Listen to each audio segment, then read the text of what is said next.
Now we get to communicate with the databases we built.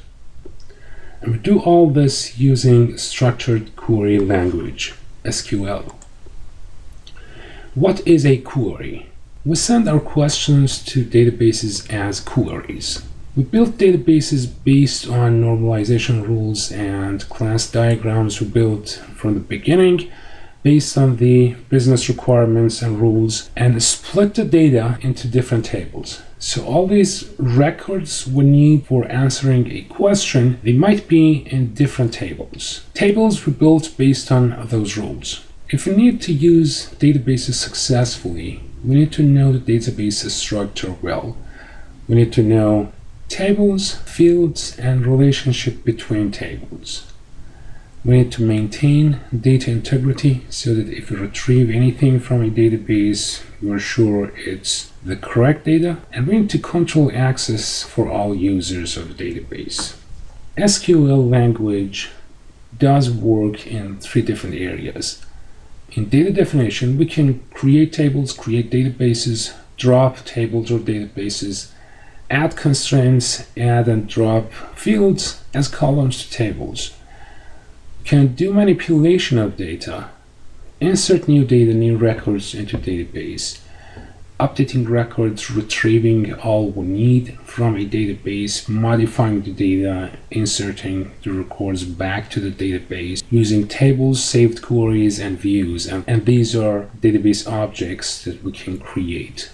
And most of the time we do data manipulation in a database, because the structure of the database is usually stable. And database administrator will control access of different users at different levels to the database. First, install ECD database using MySQL Workbench. Go to Management tab. I've recorded a short video on this. Data import, restore option, then import from self-contained file option.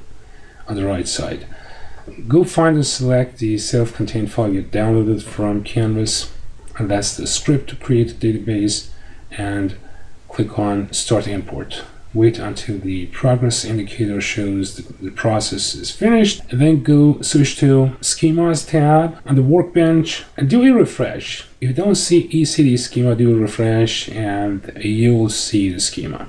Double-click ECD schema so that you can make it the current database and move on. Now, what we do with structured query language, SQL. The basics here. What we should know before we start. Well, we should know the structure of the database. Fields included in the output. What we're going to return. That's important. We have to pass it to the query. What tables are involved. These fields are in which tables, and some of the tables that are involved, the fields in the report, the return may not be in those tables, but those tables are required to satisfy the constraints of query. We need to know how to join the tables. I will explain this later. And what constraints are involved. How we're going to filter the results. We're not going to return all data in those tables. So the keywords in SQL, select.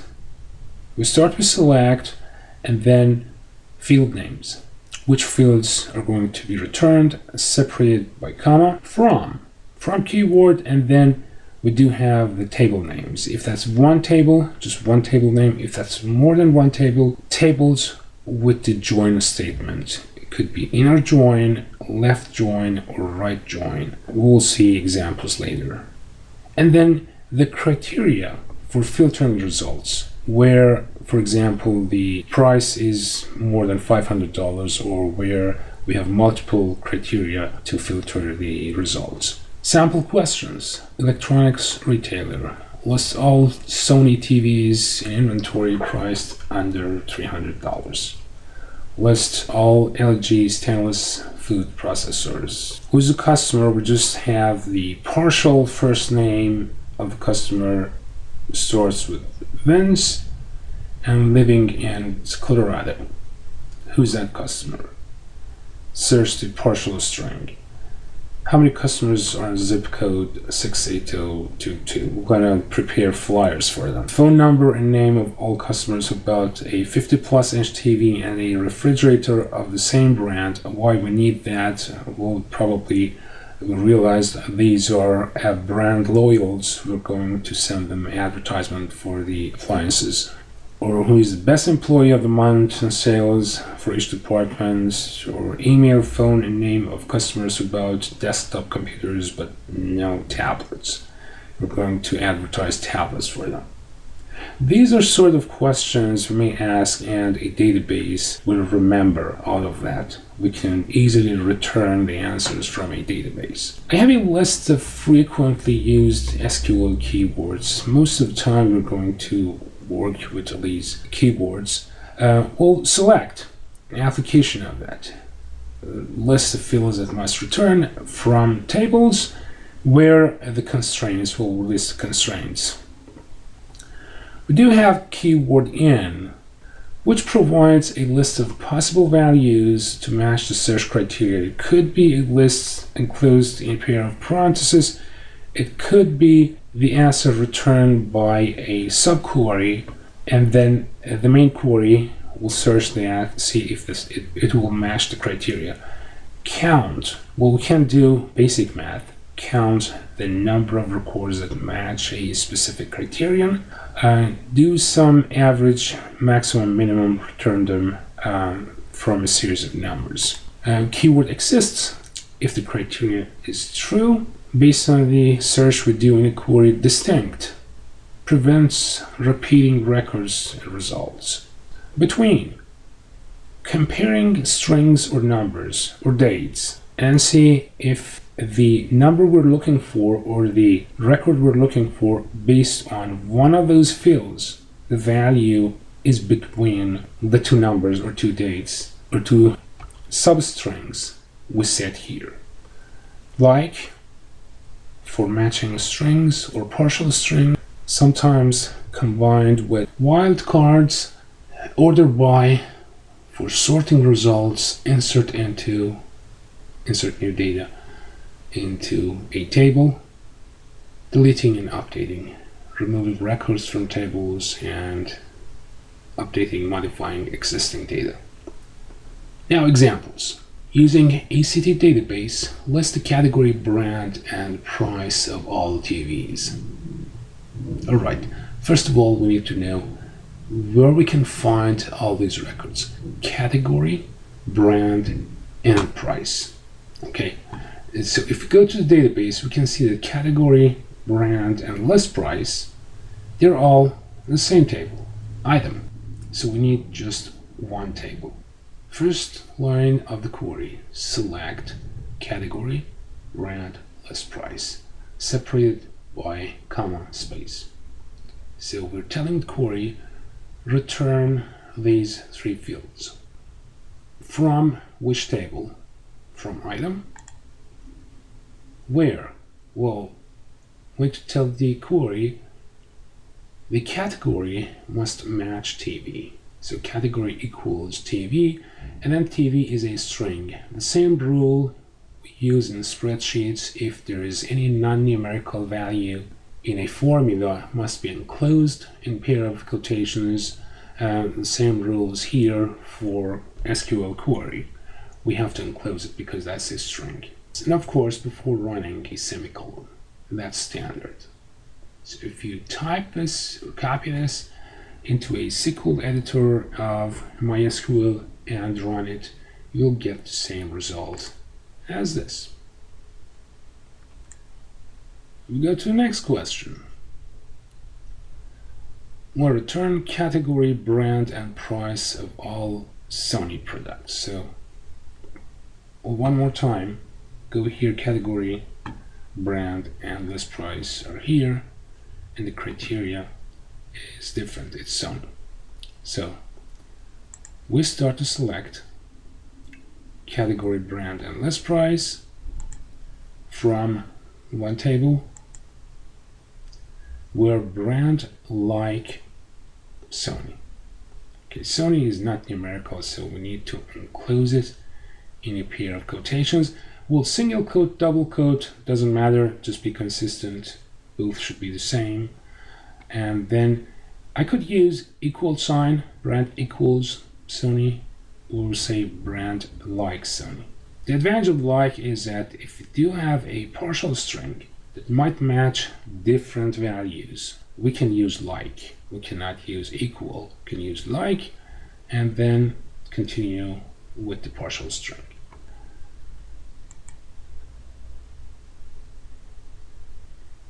Comparing values.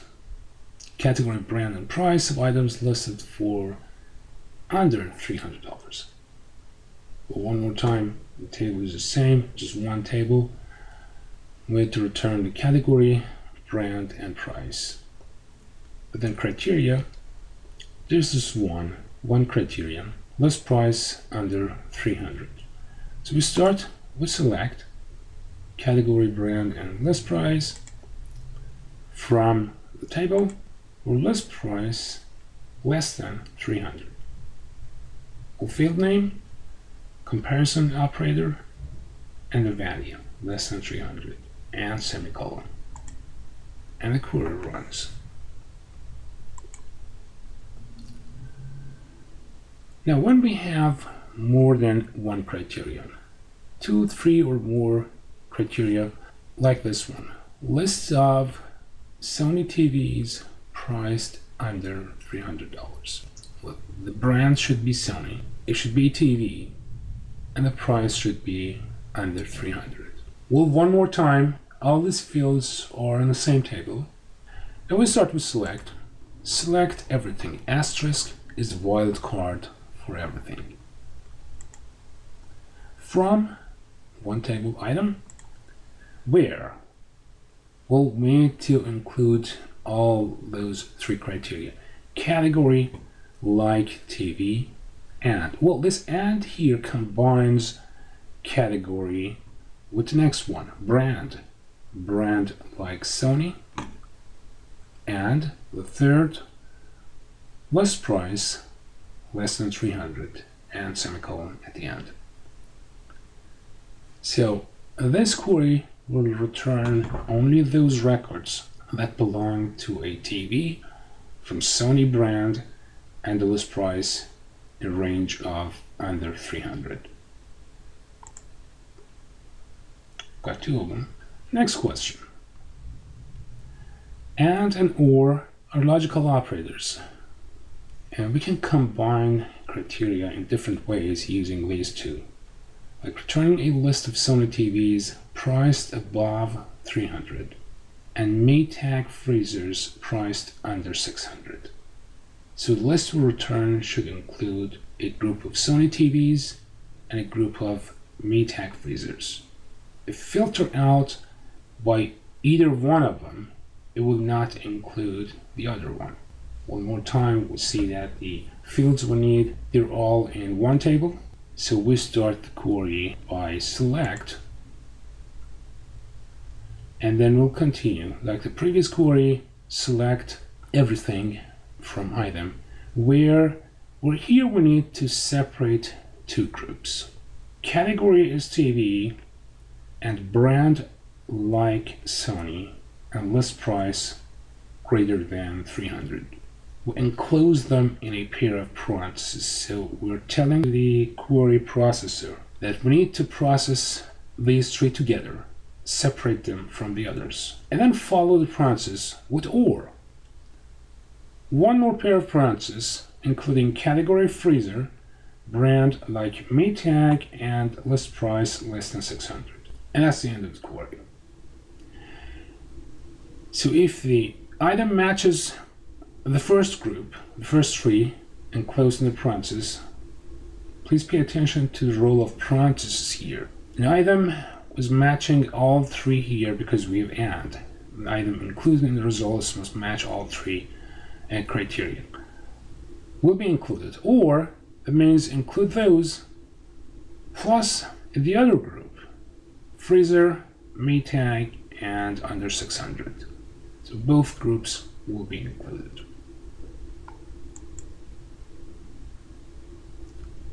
So we'll see TVs and freezers from Sony and Maytag, and the prices match the criteria we included. Now the role of wildcards. And wildcards are a little different, as we'll see, between different systems. Here we're working on MySQL. I will include a couple of wildcards from Access too. And wildcards are great for tracking partial strings. For example, here we're going to return all records from item table. We do have the categories starting with T, and we know that it is just 2 characters. From brands starting with S, but we don't know how many characters are following by any number of characters, so we need 2 different wildcards for them, and priced under $300. So what do here, we start with select everything, asterisk is the wildcard for everything, from item, and the criteria, where category like, well, here is how we state the wildcard, T and underscore. That underscore stands for just 1 character. The first character should be T, and the next character, just 1, should be there. If that's more than 2 characters, will not be included in the results. And brand like, well, S, starting with S, and any number of characters following. The percentage sign is a wildcard for any number of characters. And list price less than 300. So remember, these are the 2 wildcards for 1 character for any number of characters. And we can run the query. It will return the records that will match the criteria. So remember, the wildcards, and that's for MySQL. Asterisk, use it in select for all fields. Underscore, 1 character. Percentage sign, any number of characters. And how we use this in Access, exactly the same question, same database if you're using Access. Select everything from item, or category like T and question mark, brand like S and asterisk, and a list price less than 300. See that everything is identical except for the wildcards. These are a little different in Access. So the 2 wildcards we have here, question mark for 1 character, asterisk for any number of characters. And it will return exactly the same list. So all fields, asterisk, 1 character, question mark, any number of characters will be replaced by an asterisk again. And this is just for Access, Microsoft Access, Microsoft SQL. And next group are aggregations. We can do basic math using operators in SQL. We can combine the results from numbers we find in multiple rows. For example, adding up numbers or averaging numbers, returning the standard deviation of a group. But then if we do have other attributes returning, for example, total sales of each one of employees, total purchases any customer made, well, we are adding up numbers, multiple numbers from multiple rows, and then we need to match them to 1 value from another field. And those values may not be exactly the same. We need to use something to tell exactly to the query processor which value must be in the same row with the aggregated value we have here. How many units of each stock keeping unit? Starting with F, partial string F, for stock keeping unit. And that F stands for freezers. Any freezer stock keeping unit code starts with F. How many units are sold? Well, for answering this question, we have to return all SKUs and count of items sold. And this is the query. We'll select SKU, stock keeping unit, and then count quantity. We'll count pair of parentheses we pass a field here. So the quantity, which is one of the fields in sale item table, maybe one, maybe two or three, more than one, for each sale. We're going to add them all together for the same stock keeping unit. This is a new field. The database did not have this field, so we need to put a name on it. If you don't put a name on it, the system will assign a name, like expression 1000 or something like that. So we put the keyword as, and then one string here. Units sold. It should be one word. From sale item table, and then we continue with the conditions. Where stock keeping unit SKU, like F %, F followed by any number of characters, and we know that it's a freezer. And this is the keyword here, group by. Group by stock keeping unit. In fact, any field we include in select statement should be listed in front of group by in an aggregate query. Order by, this is optional if you're going to sort it.